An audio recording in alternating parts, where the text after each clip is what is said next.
ബോബി ചെമ്മണ്ണൂരിന് നിരുപാധിക മാപ്പപേക്ഷ. ബോബി ചെമ്മണ്ണൂരിൻ്റെ നിരുപാധിക മാപ്പപേക്ഷ ഹൈക്കോടതി സ്വീകരിച്ചു. ഇതോടെ കേസിലെ തുടർ നടപടികൾ അവസാനിപ്പിച്ചു. ബോബി ചെമ്മണ്ണൂരിനെതിരെ കടുത്ത വിമർശനവുമായി ഹൈക്കോടതി. നീതിന്യായ വ്യവസ്ഥയോട് ബോബി ചെമ്മണ്ണൂർ യുദ്ധം പ്രഖ്യാപിക്കുകയായിരുന്നുവെന്ന് ഹൈക്കോടതി പറഞ്ഞു. കോടതിയെ അപമാനിക്കുന്നതാണ് ബോബി ചെമ്മണ്ണൂരിൻ്റെ നടപടിയെന്നും ഹൈക്കോടതി വിമർശിച്ചു. വീണ്ടും രേഷ്മ ബാബു ചേരുന്നു വിവരങ്ങളുമായി. രേഷ്മ, ബോബി ചെമ്മണ്ണൂർ ഭയന്നു എന്ന് തോന്നുന്നു അല്ലേ? വീണ്ടും ജയിലിലേക്ക് പോകാനുള്ള സാധ്യത ഉണ്ടായിരുന്നു. പക്ഷേ മാപ്പ് അപേക്ഷിച്ചതിൻ്റെ അടിസ്ഥാനത്തിൽ മാപ്പ് കോടതി സ്വീകരിക്കുകയും ഇപ്പോൾ നടപടികളെല്ലാം അവസാനിപ്പിക്കുകയുമായിരുന്നില്ലേ? എന്താണ് വിശദാംശങ്ങൾ രേഷ്മ?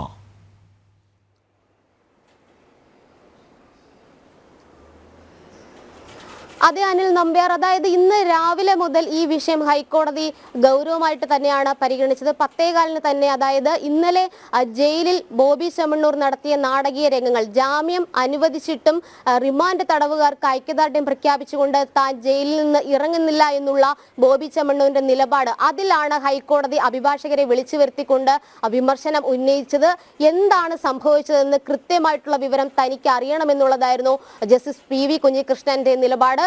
തുടർന്ന് 12 മണിക്ക് കേസ് അല്ലെങ്കിൽ ഈ വിഷയം സ്വമേധയാ വീണ്ടും പരിഗണിക്കാമെന്ന് ഹൈക്കോടതി പറയുകയും അതിന്റെ അടിസ്ഥാനത്തിൽ 12 മണിയിലേക്ക് മാറ്റുകയും ചെയ്തു. 12 മണിക്ക് വിഷയം പരിഗണിച്ചപ്പോഴും കൃത്യമായിട്ടുള്ള ഒരു മറുപടി നൽകാനായിട്ട് ബോബി ചെമ്മണ്ണൂരിന്റെ അഭിഭാഷകർക്കായില്ല. തുടർന്ന് ബോബി ചെമ്മണ്ണൂരിനെ ഫോണിൽ ബന്ധപ്പെട്ടുകൊണ്ട് വിശദീകരണം ആരായാനായിട്ട് ഹൈക്കോടതി പറയുകയായിരുന്നു. അതിന്റെ അടിസ്ഥാനത്തിൽ 1:45 വിഷയം ഹൈക്കോടതി വീണ്ടും പരിഗണിച്ചു. ആദ്യഘട്ടം മുതലേ ഹൈക്കോടതി പറഞ്ഞത് നാടകം കളിക്കുന്നത് കോടതിയോട് വേണ്ട, നീതിന്യായ വ്യവസ്ഥയോടും ഹൈക്കോടതിയോടും നാടകം കളി വേണ്ട എന്നുള്ളതായിരുന്നു ബോബി ചെമ്മണ്ണൂരിനോട് ഹൈക്കോടതി താക്കീത് എന്നുള്ള രൂപത്തിൽ പറഞ്ഞത്. അത് മാത്രമല്ല, ബോബി ചെമ്മണ്ണൂർ നീതിന്യായ വ്യവസ്ഥയോട് യുദ്ധം പ്രഖ്യാപിക്കുകയായിരുന്നു. ഇത്തരത്തിൽ റിമാൻഡ് തടവുകാർക്ക് ഐക്യദാർഢ്യം പ്രഖ്യാപിച്ചുകൊണ്ട് റിമാൻഡ് തടവുകാർക്ക് ഐക്യദാർഢ്യം പ്രഖ്യാപിക്കാൻ അല്ലെങ്കിൽ അവരെ സംരക്ഷിക്കുവാൻ ബോബി ചെമ്മണ്ണൂർ ആരാണ്, അതിനിവിടെ നീതിന്യായ വ്യവസ്ഥയുണ്ട് എന്നുള്ള പരാമർശവും ജസ്റ്റിസ് PV കുഞ്ഞികൃഷ്ണന്റെ ഭാഗത്തു നിന്നും ഉണ്ടായി. അത് മാത്രവുമല്ല, ഈ ജാമ്യം അനുവദിക്കാനായിട്ട് ഹൈക്കോടതിയിൽ ബോബി ചെമ്മണ്ണൂരിന് വേണ്ടിയിട്ട് ഹാജരായത്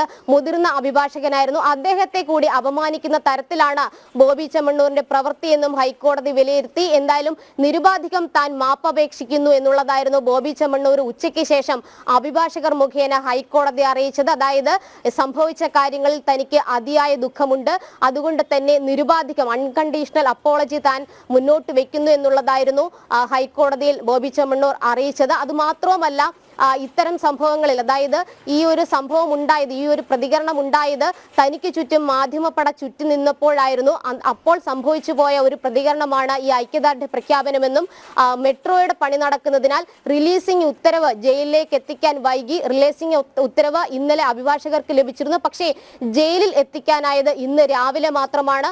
കൂടാതെ ബ്ലോക്കും നഗരത്തിൽ വലിയ രീതിയിൽ ഉണ്ടായിരുന്നു എന്നുള്ള ഒരു വാദവും കൂടി ഹൈക്കോടതിയിൽ ബോബി ചെമ്മണ്ണൂർ ഉന്നയിച്ച്, മാത്രവുമല്ല താൻ നിരുപാധികം മാപ്പപേക്ഷ സമർപ്പിക്കാൻ, രേഖാമൂലം കൂടി സമർപ്പിക്കാൻ തയ്യാറാണെന്നുള്ള നിലപാടും ബോബി ചെമ്മണ്ണൂർ സ്വീകരിക്കുകയും ആ മാപ്പപേക്ഷ അംഗീകരിച്ചുകൊണ്ട് തുടർ നടപടികൾ അവസാനിപ്പിക്കുകയുമായിരുന്നു ഹൈക്കോടതി. എന്തായാലും ഹൈക്കോടതി പറഞ്ഞിട്ടുള്ളത് ഇനി ഇത്തരം കാര്യങ്ങൾ ആവർത്തിക്കപ്പെടാൻ പാടില്ല എന്നുള്ളതാണ്. അതുകൂടാതെ തന്നെ ആദ്യഘട്ടം ഹൈക്കോടതി എടുത്ത നിലപാട് കർശനമായിരുന്നു. അതായത് ബോബി ചെമ്മണ്ണൂരിന്റെ ജാമ്യം റദ്ദാക്കാനുള്ള നോട്ടീസ് നൽകുകയും 2 ആഴ്ചയ്ക്കുള്ളിൽ ഈ അന്വേഷണം പൂർത്തീകരിക്കുവാനും വിചാരണ 2 മാസത്തിനുള്ളിൽ പൂർത്തീകരിക്കുവാനും താൻ ഉത്തരവിടുമെന്നുമായിരുന്നു ജസ്റ്റിസ് PV കുഞ്ഞികൃഷ്ണൻ കർശനമായിട്ടുള്ള നിലപാടെടുത്തത്. തുടർന്ന് ഈ വിവരം അഭിഭാഷകർ ബോബി ചെമ്മണ്ണൂരിനെ അറിയിച്ചു. അതിന്റെ അടിസ്ഥാനത്തിലാണ് നിരുപാധികം മാപ്പപേക്ഷിക്കാൻ അയാൾ തയ്യാറായതും. എന്തായാലും നിലവിൽ ബോബി ചെമ്മണ്ണൂരിന്റെ നിരുപാധിക മാപ്പപേക്ഷ ഹൈക്കോടതി ഫയലിൽ സ്വീകരിച്ച അല്ലെങ്കിൽ അംഗീകരിച്ചുകൊണ്ട് തന്നെയാണ്. അദ്ദേഹം വൈകുന്നേരം വാർത്താ സമ്മേളനം വിളിക്കുമെന്ന് അറിയിച്ചിരുന്നു. ആ വാർത്താ സമ്മേളനം ഉപേക്ഷിച്ചു എന്ന് തോന്നുന്നു അല്ലേ?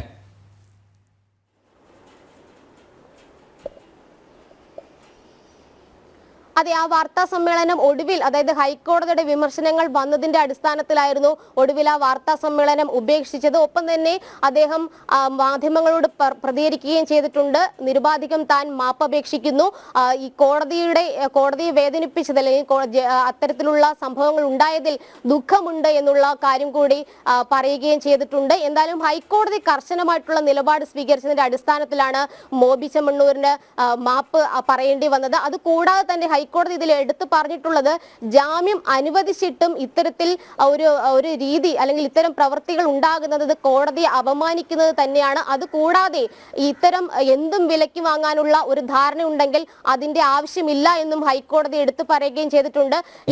ബോബി ചെമ്മണ്ണൂർ ജയിലിൽ നിന്ന് പുറത്തിറങ്ങിയ സംഭവത്തെ ഹൈക്കോടതി പരിഹാസ രൂപേണയാണ് പരാമർശിച്ചത് എന്നുള്ളതും നമ്മൾ നോക്കേണ്ടതുണ്ട്. അതായത് ഒളിമ്പിക്സിന് മെഡൽ കിട്ടിയതുപോലെയാണ് ജയിലിൽ നിന്ന് ബോബി ചെമ്മണ്ണൂർ പുറത്തിറങ്ങിയതെന്നാണ് ഹൈക്കോടതി പരാമർശമുണ്ടായത്. എന്തായാലും ഹൈക്കോടതി ഈ ബോബി ചെമ്മണ്ണൂരിന്റെ നിരുപാധിക മാപ്പപേക്ഷ അംഗീകരിച്ചുകൊണ്ടാണ് മറ്റ് തുടർ നടപടികളിലേക്ക് പോകേണ്ടതില്ല എന്നുള്ള ഒരു തീരുമാനത്തിലേക്ക് എത്തിയത്. ബോബി ചെമ്മണ്ണൂരിന്റെ നിരുപാധിക മാപ്പപേക്ഷ ഹൈക്കോടതി സ്വീകരിച്ചു. ഇതോടെ കേസിലെ തുടർ നടപടികൾ അവസാനിപ്പിച്ചു. ചെമ്മണ്ണൂരിനെതിരെ കടുത്ത വിമർശനവുമായി ഹൈക്കോടതി. നീതിന്യായ വ്യവസ്ഥയോട് ബോബി ചെമ്മണ്ണൂർ യുദ്ധം പ്രഖ്യാപിക്കുകയായിരുന്നുവെന്ന് ഹൈക്കോടതി നിരീക്ഷിച്ചു. രേഷ്മയാണ് വിവരങ്ങൾ നൽകിയത്.